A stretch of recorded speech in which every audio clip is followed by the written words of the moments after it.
Hello everyone, welcome back to my YouTube channel Wisdom Home Science Classes. जैसे कि आपने introductory videos में देखा ही होगा, हम इसमें जो है होम साइंस के जो भी जितने भी प्रीवियस ईयर क्वेश्चंस हैं, नए क्लासेस हैं, एज पर सिलेबस हम पूरा 1 बाय 1 कवर करेंगे। तो आज हम अपना जो फर्स्ट लेक्चर है वो स्टार्ट करेंगे, जो 2012 का जून का सेकेंड पेपर है वहाँ से स्टार्ट करेंगे। मैं आपको सारे के सारे क्वेश्चंस, हर शिफ्ट का क्वेश्चंस जो हर दिसंबर और जून का जो होता है ईयरली वाइज पेपर, उसके सारे जो है प्रोवाइड करूँगी प्रीवियस ईयर क्वेश्चन 2012 से लेकर के रिसेंटली अभी जितने भी एग्ज़ाम हुए हैं सबके। और कोशिश करूँगी बाकी कॉम्पिटिटिव एग्ज़ाम्स के भी आपको क्वेश्चन पेपर सॉल्व कराने की, जैसे कि जितने भी अदर स्टेट्स के अपने असिस्टेंट प्रोफेसर के एग्ज़ाम होते हैं या स्टेट एलिजिबिलिटी टेस्ट होते हैं, पूरी की पूरी कोशिश करूँगी उनको भी आपको सॉल्व कराने की विद एक्सप्लेनेशन। लेकिन अभी हम जो है स्टार्ट करेंगे अपने यूजीसी नेट के क्वेश्चन पेपर। मैं एक पूरी प्लेलिस्ट बना दूंगी जिसमें हम अपने सारे मैं वहाँ पे लिख दूंगी कि प्रीवियस ईयर क्वेश्चंस है ये 2012 से लेकर के रिसेंटली सारे रहने वाले हैं। और जो भी जिस भी स्टेट का पेपर होगा मैं उसकी पूरी प्लेलिस्ट बनाऊंगी, आप उसको देखिएगा। तो चलिए आज हम स्टार्ट करते हैं अपना पहला क्वेश्चन, जो कि हमारा है 2012 का जून शिफ्ट का। तो इसमें जो फर्स्ट क्वेश्चन है वो आपका है, from which plant source glutton is derived. तो ग्लटन जो है वो किस प्लांट सोर्स से डिराइव्ड होता है। ग्लटन जो है वो क्या है, आपका एक प्रोटीन है। तो वो जो ग्लटन है वो कहाँ से डिराइव्ड होता है, आपके सोया से, राइस से, कॉर्न से या व्हीट से। तो इसका जो आंसर है वो इसका आंसर है वो व्हीट है। व्हीट से हमको जो है वो ग्लटन डिराइव्ड होता है। ग्लटन जो है एक प्रोटीन है जिससे जो है ज़्यादातर जो पेशेंट्स हैं वो इसको अवॉइड करते हैं लेना, क्योंकि ये जो है बहुत सारों को इसकी इंटॉलरेंस होती है। तो ये इसी पर्सपेक्टिव से पूछा गया है कि ग्लटन जो है वो किस प्लांट से डिराइव होता है, वो व्हीट से डिराइव होता है। और वो क्या करता है, इस बहुत सारे जो पेशेंट्स हैं उनको क्या करता है, इंटॉलरेंस करता है ग्लटन की। तो इस वजह से जो पेशेंट होते हैं या जो एलर्जिक होते हैं ग्लटन से, वो क्या करते हैं, ये ग्लटन जो है वो अवॉइड करते हैं, उसको कंज्यूम नहीं करते हैं। तो जैसे अभी आपको यहाँ पे ग्लटन का क्वेश्चन मिला है, बाकी वाली जो शिफ्ट्स होंगी या बाकी वाले जो एयर वाइज क्वेश्चन होंगे तो उसमें आपको इससे रिलेटेड और क्वेश्चन देखने को मिलेंगे कि इसके सिम्टम्स क्या होते हैं, ग्लटन की जो पर्टिकुलर डिजीज़ होती है उसको कौन सी डिजीज़ कहते हैं। जैसे उसको कहते हैं सीलिएक डिजीज़। कौन सी डिजीज़ कहते हैं, सीलिएक डिजीज़। ग्लटन जो होता है वो अगर हम एक वो प्रोटीन है, अगर हम उसको कंज्यूम कर लेते हैं, जिनको एलर्जी होती है तो उनको क्या होता है, इम्यून रिएक्शन होता है, जिस वजह से उनको बहुत सारे सिम्टम्स देखने को मिलते हैं, जैसे digestive as well as non digestive symptoms देखने को मिलते हैं। उनको एब्डोमिनल क्रैम्प्स होते हैं, नोजिया, वॉमिटिंग, हेडेक, डिजीनेस, ये उनके एक बेसिक से सिम्टम्स रहते हैं। फिर ज़्यादा सीवियर उनको इचिंग हो जाती है, रेडनेस हो जाती है, और ज़्यादा सीवियरली उनको प्रॉब्लम जो हो जाती है, ब्रीदिंग की प्रॉब्लम हो जाती है। तो इस वजह से उनको हॉस्पिटलाइज भी करना पड़ता है। किसी को बेसिक से सिम्टम्स आते हैं उसके, लेकिन किसी को बहुत सीवियरली भी जो है वो ग्लटन जो है वो इंटॉलरेंस की प्रॉब्लम रहती है। ग्लटन इंटॉलरेंस का अभी तक इस तरह का रिसर्चेस कहते हैं कि कोई क्योर आया नहीं है। इसको बेटर है कि आप जो फूड हैं वो इस तरह के जो कंज्यूम करने, तो आप लेबल देख के लिखिए। अगर उस पर नॉन ग्लटन वाला लिखा है फूड प्रोडक्ट तो आप वही इस्तेमाल कीजिए। सेकेंड क्वेश्चन है आपका, H D L is synthesised and secreted from. H D L जो है एक हाई डेंसिटी लाइपोप्रोटीन है, वो कहाँ से सिक्रीट होता है, आपके पेनक्रियाज से, आपके लीवर से, किडनी से, मसल से। तो कहाँ से सिक्रीट होता है आपका जो एच डी एल है। आप पहले इसको खुद सॉल्व करिए, वीडियो को पॉज करके सोचिए इसका आंसर क्या है, और फिर आप जो है मेरा आंसर देखिए। तो एच जो है, जिसको हम हाई डेंसिटी लाइपोप्रोटीन कहते हैं, वो कहाँ से सिंथेसाइज और सिक्रीट होता है, वो होता है आपके लीवर से। कहाँ से होता है वो, आपके सिक्रीट लीवर से। एच क्या होता है, एच होता है हाई डेंसिटी लाइपोप्रोटीन। इसको हम गुड कोलेस्ट्रॉल भी कहते हैं। इसका ऑपोजिट होता है एल जिसको हम कहते हैं बैड कोलेस्ट्रॉल। जो एचडीएल कोलेस्ट्रॉल होता है वो गुड होता है, उसको कंज्यूम करते हैं, और जो बैड होता है उसको अवॉइड करते हैं। क्यों? क्योंकि जो बैड कोलेस्ट्रॉल है, जो एलडीएल है, जो लो डेंसिटी लाइपोप्रोटीन है, वो क्या करता है, हमारी बॉडी में कोलेस्ट्रॉल को स्टोर कर लेता है ब्लड स्ट्रीम में, आर्टरीज में, और उसी को एक पर्टिकुलर डिजीज़ भी है जिसको हम कहते हैं एथेरोस्क्लेरोसिस। ये भी आपके एग्जाम में पूछा गया है। मैं आपको बता दूं, जैसे एक क्वेश्चन है एचडीएल, आप इसको गूगल करोगे, आपको इधर से ही इतने क्वेश्चंस देखने को मिलेंगे जो आपके एग्ज़ाम में पुट किए जाते हैं। और अगर आप बिल्कुल बेसिक है, बिगिनर हैं अभी आप अपनी प्रिपरेशन में, तो मैं आपको बताऊंगी कि आपने अगर खुद से प्रीवियस ईयर क्वेश्चन सॉल्व करने हैं तो वो कैसे करने हैं। तो अभी मैं आपको एक्सप्लेनेशन देती हूँ। जो एचडीएल है उसको हम हाई डेंसिटी लाइपोप्रोटीन कहते हैं। वो क्या करता है, वो बैड कोलेस्ट्रॉल को हमारी बॉडी से रिमूव करने में हेल्प करता है, और वही वाला जो कोलेस्ट्रॉल है वो अच्छा होता है, और जो एलडीएल है वो अच्छा नहीं होता है। वो क्या करता है, वो हमारी आर्टरीज में जो है वो कोलेस्ट्रॉल को स्टोर कर लेता है, जिसको हम एथेरोस्क्लेरोसिस कहते हैं। और आपके एग्जाम में ये पूछा है एलडीएल एक्यूमुलेशन जो होता है उसको क्या बोलते हैं। तो एथेरोस्क्लेरोसिस, उसमें क्या जमा हो जाता है, प्लेक। ज़्यादातर हम उस कोलेस्ट्रॉल को क्या नाम देते हैं, प्लेक, PLAQUE। तो ये हम उसको नाम देते हैं। इनका जो पर्टिकुलरली एक रेंज होती है कि कौन सी बिलो की 100 जो है आपको एलडीएल कंज्यूम नहीं करना है या करना है, या एचडीएल लेवल जो है कितने से कितने तक आपको कंज्यूम करना है, फिर ये भी आपको एग्ज़ाम में पूछा गया है। जब हम पूरी आपकी क्लासेस लेंगे इन पर्टिकुलर टॉपिक्स पे, तो मैं आपको अच्छे से ये एक्सप्लेनेशन दूंगी। अभी तो हम सिर्फ रिवीजन ये प्रोसेस में हैं। फिर नेक्स्ट क्वेश्चन आपका आ जाता है, विच फूड सर्विस सिस्टम, कौन सा फूड सर्विस सिस्टम है जो प्रोड्यूस करता है फूड को एट सेंट्रल यूनिट में और डिस्ट्रीब्यूट करता है फूड प्रोसेस को अदर स्मॉलर यूनिट में। मतलब एक मेन सेंट्रल यूनिट में फूड जो है वो पकता है, और बाद में वो छोटी छोटी जो स्मॉल यूनिट्स है उनमें जा कर के डिस्ट्रीब्यूट होता है। उसको क्या बोलते हैं, कन्वेंशनल बोलते हैं, असेंबली लाइन बोलते हैं, कमिश्री बोलते हैं, या कुक एंड चिल मेथड बोलते हैं। तो हम उसको क्या बोलते हैं, हम उसको बोलते हैं कमिश्री मेथड। कौन सा मेथड बोलते हैं, कमिश्री मेथड। कमिश्री मेथड क्या मेथड होता है, सेंट्रल यूनिट में जो फूड है वो प्रोड्यूस होता है और डिस्ट्रीब्यूट होता है स्मॉलर यूनिट्स में। और ज़्यादातर इनको क्या, ये कहाँ पे देखने को मिलता है, हॉस्पिटल्स में। ठीक है, नेक्स्ट क्वेश्चन है आपका, विच of the following govern the selection of needle. Very important. कौन सा जो है सिलेक्शन जो नीडल का है, हमने कौन सी सुई हमको कहाँ पे, कौन से फैब्रिक पे यूज़ करनी है, या कौन से धागे पे, या कौन सी लेंथ पे, ये क्या ऑप्शन इसका हो सकता है कि हमको जो नीडल की सिलेक्शन किसके बेसिस पे होती है। तो इसका आंसर है टाइप ऑफ फैब्रिक। क्या आंसर है इसका, इसका आंसर है टाइप ऑफ फैब्रिक। तो जो टाइप ऑफ फैब्रिक है, मतलब किस तरह का कपड़ा जो है वो यूज़ होता है आपके नीडल्स में। अब जो है यहाँ पे बेसिक 2012 में आपको पूछा गया है कि नीडल किसके बेसिस पे सिलेक्शन होता है। अब जो आपके आगे के क्वेश्चंस है ना, जैसे 2013, 14, 15, इवन अब तक क्या पूछा जाता है, ये नीडल वाला टॉपिक कितना एडवांस हो गया। अब आपको नीडल्स के जो नीडल है उसके क्या पूछे जाते हैं, पार्ट्स के नाम पूछे जाते हैं। सेम चीज़ है, नीडल 2012 में पूछा है, इसी को उन्होंने जो पेपर डालने वाला है उसको जहाँ तक मैंने डिकोड किया है, वो भी प्रीवियस ईयर क्वेश्चन को उठाता है, गूगल करता है, और उनसे रिलेटेड नए क्वेश्चन को फाइंड आउट करके फिर से एग्जाम में डाल देता है। तो यहाँ पे मैं आपको एक अप्रोच भी समझाती हूँ। अगर आप बिल्कुल बिगिनर हैं और आपने प्रीवियस ईयर क्वेश्चन सॉल्व करने हैं, आपने उनको रटना नहीं है, आपने क्वेश्चन पढ़ के सिर्फ उनका आंसर नहीं रटना है, जो बाकी के 4 ऑप्शंस है आपने उनको भी गूगल करके देखना है कि वो क्या है।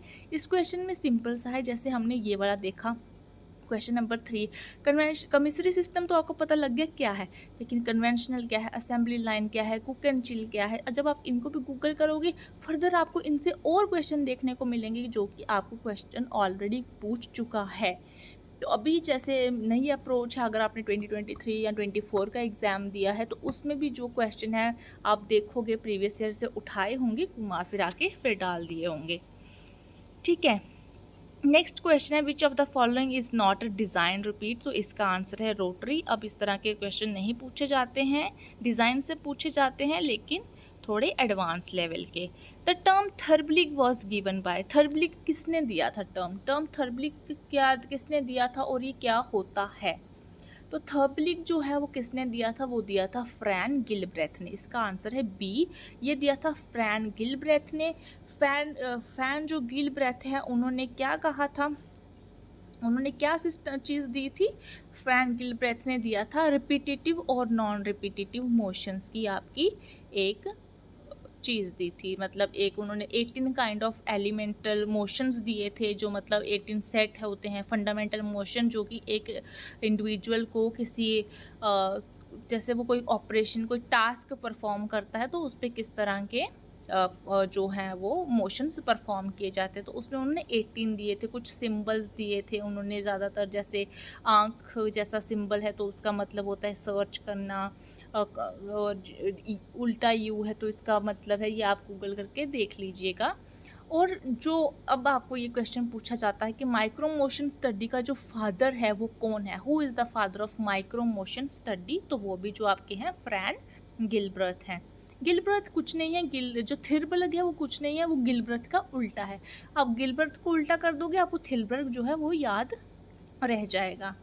ठीक है, फिर आपका नेक्स्ट है रिलीजिंग पेंटअप इमोशनल एनर्जी। इस पेंटअप इमोशनल मतलब आपके इमोशंस जो हैं वो इकट्ठे हो गए हैं आपके अंदर, काफ़ी दिनों से आप निकल के नहीं आ रहा है, तो इसका सिंपली मतलब होता है जो आपके अंदर से उबाल जो एकदम से बाहर निकल के आता है उसको हम क्या कहते हैं? उसको हम कहते हैं इमोशनल कैथारसिस। क्या कहते हैं हम उसको?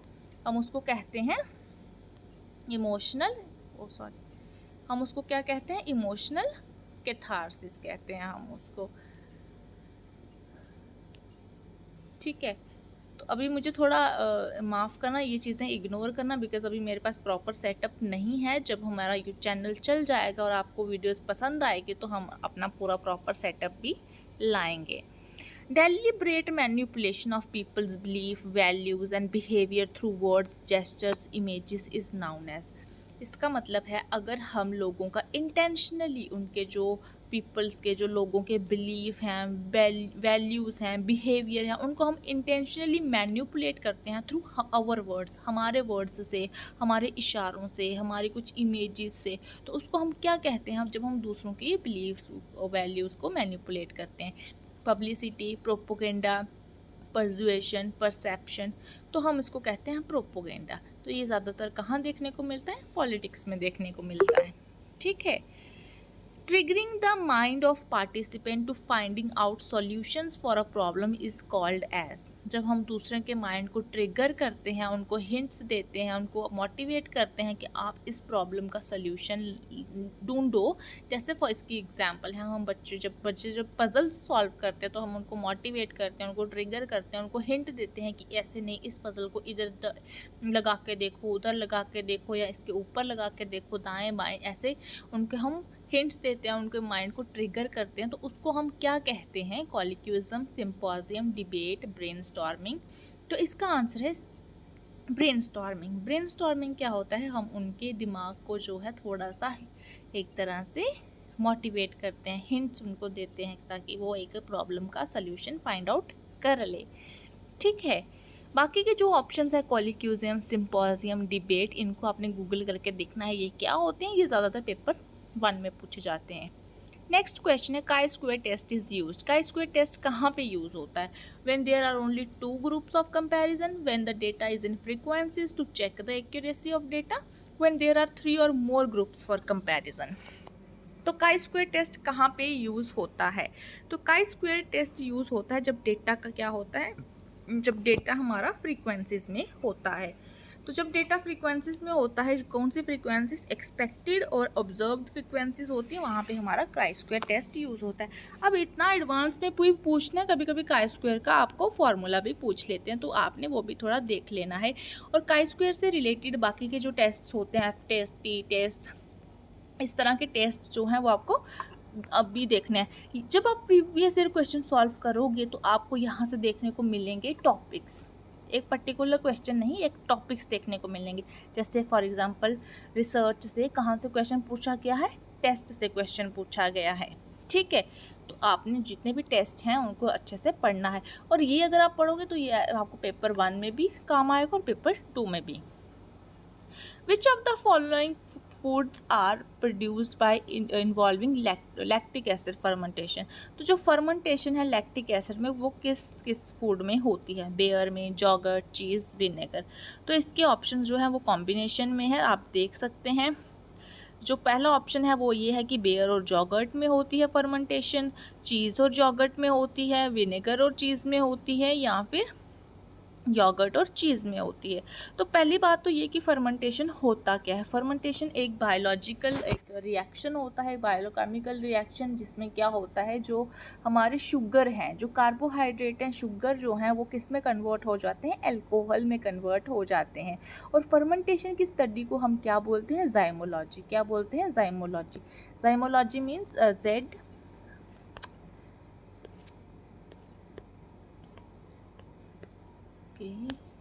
इसका जो फ्रीक्वेंसी जाइमोलॉजी, ZYMOLOGY, ये जो जाइमोलॉजी है इसकी हम स्टडी, फर्मेंटेशन की स्टडी को बोलते हैं जाइमोलॉजी। ठीक है, ओके। नेक्स्ट क्वेश्चन जो है आपका वो है, Which of the following food does not contain gluten and is acceptable for patient with celiac disease to consume? देखो, पहले हमने जो फर्स्ट क्वेश्चन ही था आपका, कि सेकंड क्वेश्चन था, वो पूछा था ग्लटन जो है वो कौन से फूड में हो, कौन से प्लांट से डिराइव होती है, कौन से प्लांट में होती है। तो उसका आंसर था वीट, और मैंने आपको वहाँ समझाया भी था उससे जो है वो कौन सी डिजीज़ होती है, सीलिएक डिजीज़ होती है।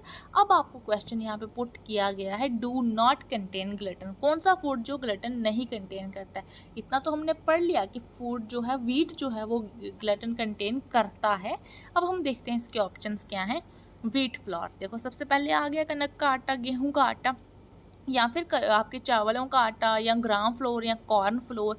तो कौन सा जो है नहीं कंटेन करता है। पहली बात तो आप एलिमिनेट कीजिए सबसे पहले ए को, जो कि करता है। अब देखिए B C D, A B C, A यहाँ पे है एलिमिनेट कीजिए, सी डी ए एलिमिनेट कीजिए, ए यहाँ पे है एलिमिनेट कीजिए। तो इसका सिंपली आंसर आपको पता लग गया कि बी सी डी जो कंटेन करता है, जो कंटेन नहीं करता है ग्लूटेन, और जो कंटेन करता है वो व्हीट फ्लोर है। तो मतलब आप राइस कंज्यूम कर सकते हैं, ग्राम कंज्यूम कर सकते हैं, कॉर्न कर फ्लोर कंज्यूम कर सकते हैं, अगर आप ग्लूटेन इंटॉलरेंस हैं तो। ठीक है, नेक्स्ट क्वेश्चन आपका है, the tool of management that does not deal with personnel. ये पर्सनल नहीं है, ये पर्सोनल है। जब भी आप क्वेश्चन पढ़ेंगे आप उनकी वर्डिंग को पूरा ध्यान से पढ़ेंगे, नॉट कहाँ पे है, कौन सा वर्ड क्या है। तो कौन सा मैनेजमेंट का टूल है जो पर्सोनल से डील नहीं करता। यहाँ पे पर्सोनल जो वर्ड है इसका मतलब होता है कि अगर कोई बड़ी सी ऑर्गेनाइजेशन है या कभी बड़ी सी फैक्ट्री है, वहाँ पे किस तरह का मैनेजमेंट होता है। Organisation chart, production schedule, job description, job specification, budget, communication. तो इसका जो आंसर्स है वो कॉम्बिनेशन में है। तो आपने बोलना है जो डील नहीं करते हैं पर्सोनल के साथ। Organisation chart, production schedule, job description जो है वो इंडिविजुअल हो सकता है, जॉब स्पेसिफिकेशन, बजट भी इंडिविजुअल हो सकता है, कम्युनिकेशन भी। तो यहाँ से अगर आपको इस चीज़ का आइडिया है टूल ऑफ मैनेजमेंट का तो आप सॉल्व कर सकते हैं। अगर आपको नहीं है तो इसका मैं आंसर बताऊँ आपको। इसका आंसर है बी, ऑप्शन बी एंड ई जो है वो क्या कहता है, वो डील नहीं करता है पर्सोनल के साथ, बाकी सब डील करते हैं। प्रोडक्शन शेड्यूल और बजट जो है वो डील नहीं करता है। नेक्स्ट क्वेश्चन है, in a pattern darts can be replaced by. Darts जो है वो हम किससे रिप्लेस करते हैं, टक्स से, गैदर से, स्टाइल लाइन से, कंट्रोल सीम से। और ये क्वेश्चन एज इट इज़ आज भी पूछे जाते हैं। डार्ट्स का मैनिपुलेशन पूछ लिया जाता है, गैदर स्टाइल पूछ लिया जाता है, स्टाइल लाइन, कंट्रोल सीम, इनसे वन वर्ड आंसर वाले क्वेश्चन भी बनते हैं और मैच द फॉलोइंग भी बनते हैं। तो अब आप यहाँ पे देख सकते हैं डार्ट हम किससे रिप्लेस करते हैं। तो इसका आंसर है आपका कॉम्बिनेशन में सी, जो है 2 और 1V, मतलब गैदर और जो कंट्रोल सीम है उससे हम डार्ट को रिप्लेस करते हैं। डार्ट्स कुछ नहीं बट डार्ट एक चुन्नटें होती हैं जो कि फैब्रिक में प्लेस की जाती हैं, उसकी एक पूरी उसको एक शेप देने के लिए। Which of the following method of printing are currently practiced largely in Indian textile industry? तो ये 2012 का क्वेश्चन है। उस टाइम पे डिजिटल प्रिंटिंग उतनी कॉमन नहीं थी, प्रैक्टिस नहीं की जाती थी, बट अभी जो है सबसे ज़्यादा डिजिटल ही की जाती है। तो इसका आंसर जो है वो आपको उस 2012 वाली की में डिजिटल को छोड़ के सब देखने को मिलेगा, लेकिन अभी डिजिटल भी की जाती है। तो आपको ये चारों के चारों आंसर जो ऑप्शंस है वो ठीक रहे हो जाएंगे। Screen printing, digital, roller printing और ब्लॉक प्रिंटिंग। अब यहीं से क्वेश्चन उठा के अब जब आप गूगल करोगे तो आपको यहाँ से और चीज़ें देखने को मिलेगी। स्क्रीन प्रिंटिंग के स्टाइल, स्क्रीन प्रिंटिंग के स्टेप्स, डिजिटल प्रिंटिंग उसमें कौन सी टेक्नोलॉजी यूज़ होती है, कौन से इक्विपमेंट्स यूज़ होते हैं, कौन से इंस्ट्रूमेंट, कौन से केमिकल्स यूज़ होते हैं। अब यहाँ से क्वेश्चन पुट किए जाते हैं। इस तरह से आपने जो है PYQs सॉल्व करने हैं। Which among the following are neutral colours? Colour theory आपने पढ़नी है मन्सेल्स की। और न्यूट्रल कलर कौन से होते हैं आपके? ब्लैक एंड वाइट आपके न्यूट्रल कलर होते हैं, रेड आपका वार्म हो गया और ग्रीन आपका कूल कलर हो गया। एक कलर का भी मैं एक पूरा सा आपका वीडियो लेके आऊँगी। आपका जो भी आपके जितने शॉर्ट टॉपिक्स होते हैं मैं उनके आपके ऊपर एक शॉर्ट वीडियोस बनाऊंगी, और मैं बिल्कुल पूरे आपको जो सिलेबस है कवर कराऊंगी बेसिक से लेकर एडवांस तक, और आपको कहाँ से कौन सा क्वेश्चन पुट किया जाता है सब कुछ आपको यूनिट वाइज और सब यूनिट वाइज कराऊंगी। ठीक है, आपने बस चैनल पे बने रहना है और उसको शेयर करना है। Development is a product of, development किसका प्रोडक्ट है? हेरिडिटी इन्वायरमेंट का, लर्निंग मैच्योरेशन का, लर्निंग एंड ट्रेनिंग का, और लर्निंग थ्रू ऑब्जर्वेशन। डेवलपमेंट क्या होती है? जो बर्थ से कंटिन्यू रहती है टिल द लास्ट स्टेज। ठीक है, तो डेवलपमेंट जो है वो किसका प्रोडक्ट है? डेवलपमेंट आपका प्रोडक्ट है हेरिडिटरी का। कुछ हम हेरिडिटरी लेते हैं और कुछ हमारा जो प्रोडक्ट वो जो डेवलपमेंट होती है वो इन्वायरमेंटल इन्फ्लुएंस से होती है। लर्निंग एंड मैच्योरेशन, और ऑब्वियसली हम लर्न भी करते हैं और मैच्योर भी होते हैं, दोनों के इम्पैक्ट से। हेरिडिटरी भी और लर्निंग भी करते हैं, खुद से ही करते हैं। हमारा इन्वायरमेंट, हमारा कल्चर जो है हमें इन्फ्लुएंस करता है। ट्रेनिंग नहीं होती है और हम ऑब्जर्वेशन से भी नहीं डेवलपमेंट करते हैं। तो 1 एंड 2 इसका आंसर होगा। ठीक है, बी का आंसर हम 1 and 2। Non formal education is very basic question है। नॉन फॉर्मल एजुकेशन जो है ऑर्गेनाइज होती है सिस्टमेटिक होती है हाईली इंस्टीट्यूशनलाइज नहीं होती है। हाईली इंस्टीट्यूशनलाइज जो है वो आपकी फॉर्मल एजुकेशन होती है, और एजुकेशनल एक्टिविटी तो आपकी नॉन फॉर्मल एजुकेशन है ही। ठीक है, तो which of the following are visual aid? Visual aid कौन से हैं? इसके ऑप्शन भी कॉम्बिनेशन में, तो विजुअल जो एड्स हैं आपके कौन से हैं? ब्लैक बोर्ड, जाहिर सी बात है हम ब्लैक बोर्ड पे देखते हैं और फिर उतारते हैं, तो वो एक विजुअल है जिसको हम देख सकते हैं। पोस्टर ऑब्वियसली हम उसको देख सकते हैं। पब्लिक एड्रेस सिस्टम, ये एक एड्रेस सिस्टम है। ये वो एड्रेस नहीं है कहीं पे एड्रेस लिखा है तो आप उसको देख के पढ़ रहे हो, ये अलग एड्रेस सिस्टम है। यहाँ से स्पीकर लगा के पब्लिक को एड्रेस किया जा रहा है या किसी तरह का कोई अनाउंसमेंट किया जा रहा है, ये वो वाला है। तो ये आपका विजुअली एड नहीं है। ठीक है, फ्लैश कार्ड्स, हाँ आपका फ्लैश कार्ड जो है वो आपका विजुअल एड है। तो 3 को छोड़ के आपके जो सारे हैं विजुअल एड है। ठीक है, the most appropriate statistical test for analysing qualitative data is. देखो मैंने आपको बोला ना टेस्ट से क्वेश्चन पूछे जाते हैं। पहले आपको काई स्क्वायर टेस्ट से पूछा था, अब आपको क्वालिटेटिव डेटा का पूछा, आगे आपको क्वांटिटेटिव मिल जाएगा। तो जो क्वालिटेटिव डेटा के लिए हम कौन सा टेस्ट यूज़ करते हैं? पेयरसन आर, पेयरसन कोरिलेशन जो है वो हम आपकी क्वांटिटेटिव डेटा पे यूज़ करते हैं। साइन टेस्ट, हाँ साइन टेस्ट क्वालिटेटिव पे यूज़ होता है। क्रूशल वालिस टेस्ट भी जो है वो आपका क्वालिटेटिव में यूज़ होता है। एफ टेस्ट आपका क्वांटिटेटिव में यूज़ होता है, जो कि एनोवा भी हम उसको कहते हैं। इस पर भी मैं आपको वीडियो बनाऊँगी, आप मेरे पे ट्रस्ट करिएगा। अगर मेरा चैनल चल जाता है और आपको मेरा कंटेंट पसंद आता है तो मैं आपको फॉर श्योर एक टॉपिक पे इतने अच्छे से वीडियो कराऊंगी और आपके डाउट्स जो हैं वो क्लियर भी कराऊंगी। तो इसका आंसर जो है वो डी है। 1, 2 एंड 3 यानी कि साइन टेस्ट और क्रूशल वालिस टेस्ट जो है वो क्वालिटेटिव हैं। क्वांटिटेटिव पेयरसन और एफ टेस्ट है। का स्क्वायर भी आपका क्वांटिटेटिव है। Browning in condensed milk occur due to Maillard reaction. Statement पूछी कि आपको एजर्शन पूछा और रीज़न दिया है, it is due to the reaction between reducing sugar and fat.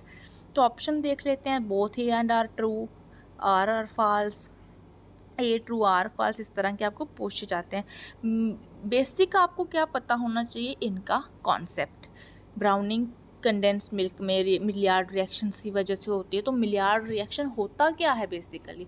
तो मिलार्ड रिएक्शन जो होता है एक रिएक्शन होता है जब हम मिल्क को हीट करते हैं तो उसमें जो शुगर होता है और अमाइनो एसिड्स होते हैं वो आपस में रिएक्ट करते हैं और दूध को एक ब्राउनिंग कलर देते हैं। उसको हम नॉन एंजाइमेटिक ब्राउनिंग भी कहते हैं। आपने एंजाइमेटिक ब्राउनिंग से इसको कंफ्यूज नहीं करना है, होती तो मिलियार्ड रिएक्शन में भी और एंजाइमेटिक ब्राउनिंग में भी ब्राउन ही होता है सब्सटेंस, लेकिन मिलियार्ड रिएक्शन जो है वो किसी तरह का कोई एंजाइम उसके बीच में नहीं होता है। जब रिएक्शन होता है ये सिंपली रिएक्शन होता है बिटवीन आपके शुगर्स में, रिड्यूसिंग शुगर्स में और आपके अमाइनो एसिड्स में। फिर जब आप दूध को हीट करते हैं तो वो बाद में क्या हो जाता है, ब्राउन कलर का हो जाता है। अदर हैंड जो एंजाइमेटिक ब्राउनिंग है वो आपके फूड्स में देखने को मिलती है, जैसे for example Apple. Enzymatic reaction को हम क्या बोलते हैं, ऑक्सीडेशन भी बोलते हैं। जैसे फॉर एग्जांपल आपने एप्पल को बाइट किया और आपने उसको 2 मिनट रखा तो वो ब्राउन कलर का हो गया। क्यों ब्राउन कलर का हो गया? क्योंकि उसमें एंजाइमेटिक ब्राउनिंग हुई है। एंजाइमेटिक ब्राउनिंग उसको क्यों कहते हैं? बिकॉज उसमें जो ब्राउनिंग हुई है वो किसकी हेल्प से हुई है, एंजाइम। और वो जो एंजाइम होता है उसको हम कहते हैं पॉलीफिनोल ऑक्सीडाइज एंजाइम। ये आपको एग्जाम में पूछा गया है और पूछा भी जा सकता है कौन सा एंजाइम है। और ऑक्सीडेशन रिएक्शन में और मिलियार्ड रिएक्शन में क्या डिफरेंस है, और एंजाइमेटिक ब्राउनिंग क्या है, नॉन एंजाइमेटिक ब्राउनिंग क्या है, तो ये मैंने आपको अभी एक्सप्लेन किया। और इसकी एक्सप्लेनेशन क्या, इन्होंने रीज़न जो दिया है, it is due to reaction between reducing sugar and fat. तो ऐसा नहीं है, फैट इसका आंसर नहीं है। इसका आंसर जो है वो क्या है, अमाइनो एसिड्स। क्या है इसका आंसर, अमाइनो एसिड।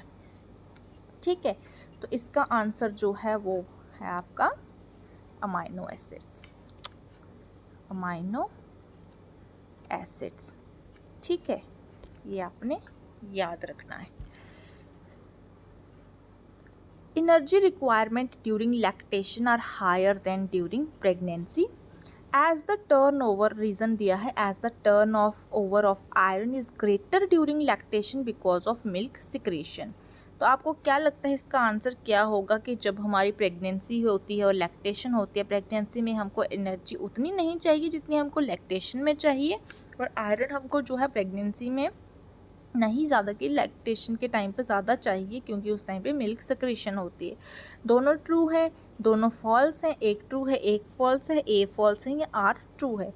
तो जो इसका आंसर है वो सी है, ए ट्रू है आपका, आर फॉल्स है। मैं आपको बताती हूँ आर फॉल्स क्यों है।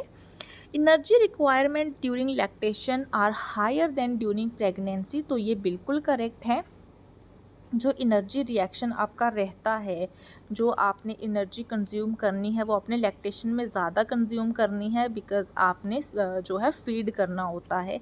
ठीक है, और दूसरा जो है आपका ये रीज़न दिया है कि आयरन जो है वो आपने लैक्टेशन के टाइम पे ज़्यादा कंज्यूम करना है, तो बिल्कुल गलत बात है। आयरन आपने लैक्टेशन के टाइम पे ज़्यादा कंज्यूम नहीं करना है। क्यों? क्योंकि वो ऑलरेडी आपकी बॉडी में स्टोर होता है। कैसे? जैसे फॉर एग्ज़ाम्पल आप प्रेगनेंसी में हैं, आपका ब्लड जो है वो रिलीज़ नहीं हुआ है और आपका जो मतलब मेंस्ट्रुएशन नहीं आते हैं, और मेंस्ट्रुएशन में हमारा ज़्यादातर जो है आयरन जो है वो ब्लड के साथ फ्लो करके निकल जाता है, लेकिन जो आपका जो लैक्टेशन में है ऑलरेडी बॉडी में स्टोर होता है, तो इस वजह से हमको उसकी कंज्यूम करने की ज़रूरत नहीं पड़ती है। ठीक है, तो ये इसका एक्सप्लेनेशन था। आप इसको और भी गूगल करके देख सकते हैं। अब आपका RDA आता है जो कि आपको क्या बताता है, आपको पूरा एक टाइम वो जो है रेशियो बताता है आपने कितना कब कंज्यूम करना है। अब large food service institution use formal competitive bid buying, here the purchaser goes to the wholesale market and bids the price. तो आप बताइए इसका क्या आंसर हो सकता है। लार्ज फूड सर्विस इंस्टीट्यूशन, जो बड़े बड़े फूड सर्विसेज होते हैं वो कॉम्पिटिटिव बिड बाइंग यूज़ करते हैं। और यहाँ पे बिड बाइंग क्या होती है ये भी मैं आपको एक्सप्लेन करूँगी, लेकिन इन्होंने कहा है ये रीज़न में कि जो परचेज़र है वो होलसेल मार्केट में जाता है और वहाँ पे बिडिंग करके प्राइस को फाइनल करता है। दोनों सही हैं, दोनों गलत हैं, एक सही है, AR गलत है। ए फॉल्स है या आर ट्रू है। तो इसका आंसर जो है वो आपका सी है। सी जो है ये कहता है कि ए ही ट्रू है, आर फॉल्स है। क्यों? क्योंकि जो यहाँ पे जो परचेज़र है वो खुद जाके होलसेल मार्केट में जाके बिडिंग नहीं करता है यहाँ पे, ठीक है। बिडिंग जो आपने कभी देखा होगा, मूवीज़ में देखा होगा, जो नीलामी करते हैं या इस तरह का कुछ, तो वो इसके भी जो बिडिंग है ना, इसके भी टाइप्स हैं, ये भी आपको एडवांस लेवल में पूछे गए हैं, ठीक है।